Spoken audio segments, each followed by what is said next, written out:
지상권에 대해서 지역권 좀 제가 생소하거든요. 전세권에 대해서도 청구권 보전 가등기는 무엇인지 궁금합니다.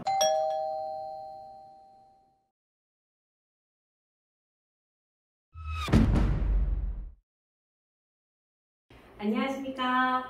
미소경매TV입니다. 지난 시간에 살펴보았던 등기부 등본에 자주 등장하는 용어들, 근저당가, 압류, 가처분에 대해서는 이제 이해가 다 되셨죠? 이번 시간에는 지상권, 전세권, 지역권 이런 조금 더 심화된 용어들에 대해서 살펴보도록 하겠습니다. 그럼 먼저 지상권에 대해서 설명 부탁드리도록 하겠습니다. 네, 지상권은 우리 민법의 물권자, 즉 용익 물권 중에 한 권리가 지상권이거든요. 그래서 어떤 토지를 갖다가 지상권자하고 지상권 설정자하고 둘이 계약을 통해서 지상권자 그 땅을 쓸 수 있는 권리를 갖고 있는 게 바로 지상권입니다. 한마디로 임차인이라고 보시면 돼요. 토지 임차인이 지상권이란 권리를 등기하고 쓰고 있다는 거죠. 근데 만약 그 임차인이 거기다가 지상 건물을 갖다가 지은 경우에 10년 후에 내가 건물을 철거해 줄게 이럴지라도 지상권자 같은 경우에는 최단 저촉 기간이 30년으로 정해져 있습니다. 그래서 아무리 10년에 계약을 했다 하더라도 지상권자는 또다시 30년을 주장할 수 있다는 결론이 되는 거예요.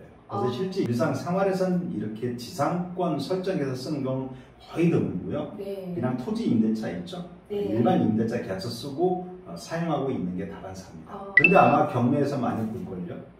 왜요? 은행에서 토지에 대해서 근저당을 설정한 당시에 그 밑에 후순위로 지상권 설정하는 경우가 상당히 있습니다. 지상권을 은행에서 하는 이유는 딱 그거 하나입니다. 애초에 은행에선 대출할 당시에 그 토지가 나대지였었는데 갑자기 거기에 토지주가 건물을 지어버리면 어떻게 되겠습니까? 나대지란 얘기는 그 땅에다 내가 어떤 건축물을 다 지을 수 있다는 얘기잖아요. 건물이 있는 건부지 같은 경우는 오히려 그 건물로 인해서 용도가 이미 땅의 용도는 제약을 받고 있는 거죠. 그래서 순수하게 토지만 따졌을 경우에는 이렇게 나대지가 건부지보다는 오히려 가치가 더 있다고 보시면 될 거예요. 은행에서 나대지였을 때 가서 가치를 평가했는데 나중에 채무자 소유자가 거기다 건물 지어버리면요 그만큼 그 건물로 인해서 땅의 가치가 하락이 된다는 거죠. 그래서 거기다가 지상권 설정 느끼를 해놓은 겁니다. 그 다음에 지역권. 지역권 좀 제가 생소하거든요. 아직까지는 등기부에서 본 적은 없어요. 지역권은 무엇인가요? 간단히 얘기하면 지역권이라는 건요 내 땅이 맹지예요. 근데 그 앞에 땅은 도로에 접해 있습니다. 근데 내 땅에다 맹지에다가 건물을 갖다 지으려고 그러면요 도로가 있어야만 건축법상 건물을 지을 수 있죠. 그래서 앞땅을 좀 이용해서 건물을 지을 수 있습니다. 그분의 동의서를 받으면 돼요. 건축 허가 낼 때 그런 도로 사용 승낙서를 받아서 그러면 맹지일지라도 건물을 갖다가 지을 수 있다는 땅이 되는 거죠. 근데 만약 앞땅의 소유자가 바뀌었습니다. 그러면은 갑자기 난 싫어 할 수도 있고. 그럴 수 있죠. 그래서 그런 걸 애초부터 막고자 앞땅의 등기부에 지역권 설정 등기를 하는 겁니다. 지역권 설정해서 그 땅을 갖다가 마음대로 이제 사용하는 거죠.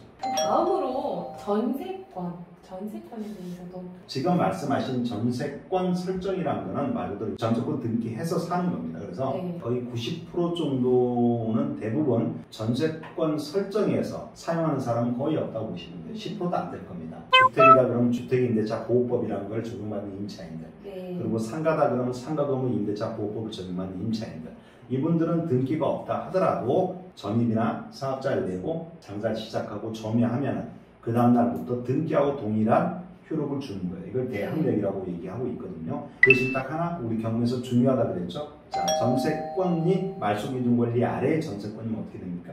이것도 소멸이 되겠네요. 소멸이 되죠. 전세권이 말소기준 권리 위에 전세권 기록이 돼 있다 그러면 어떻게 됩니까? 인수. 근데 전세권자가 배당 요구했습니다. 그럼 어떻게 되죠? 배당 요구를 할 경우에 인수되지 않는 걸로 알고 있는데요. 매각으로 소멸된다 그렇게 되어 있죠. 민사집행법 제91조 제3항에 그렇게 되어 있습니다. 다만 그 전세권자가 그 집에 전입까지 했다네요. 그럼 어떻게 되나요? 전입을 했다고요? 그러니까 아까 민법상 전세권은 매각으로 소멸되지만 특별법상 갖고 있는 대항력을 이미 갖추고 있죠. 그러니까 그 대항력을 낙찰 자한테 또 새롭게 주장할 수 있는 거예요. 항시 여러분들이 전세권 권리 분석할 때는 두 가지가 똑같은 사용권이니까 어느 혼동으로 소멸된다 이렇게 생각하시면 안 됩니다. 따로따로 다 주장할 수 있다. 이렇게 보시면 됩니다.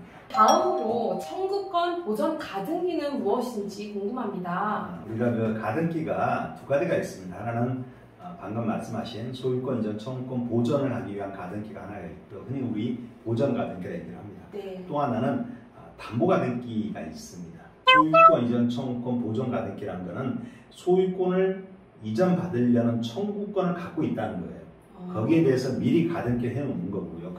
그걸 보전하기 위해서 담보 가등기는 내가 돈을 빌려줬습니다. 우리가 흔히 돈 빌려주면 대부분이 채권자들이 건저당을 설정하는 게 일반적인 모습이거든요. 네. 그런데 건저당을 설정한 게 아니고 어떻게 했다? 가등기를 설정해 놓은 거예요. 가등기 설정하고 돈을 빌려줬는데 변제기에 돈을 안 주잖아요. 네. 그럼 그 가등기된 목적물을 갖다가 내 앞으로 등기를 갖다가 이전해 놓는 거죠. 한마디로 대물 변제받는 거라고 보시면 돼요. 네. 근데 예를 들어 굳이 내가 저 집을 갖고 싶지 않아. 그럼 담보가등기권자는 경매도 신청할 수 있습니다.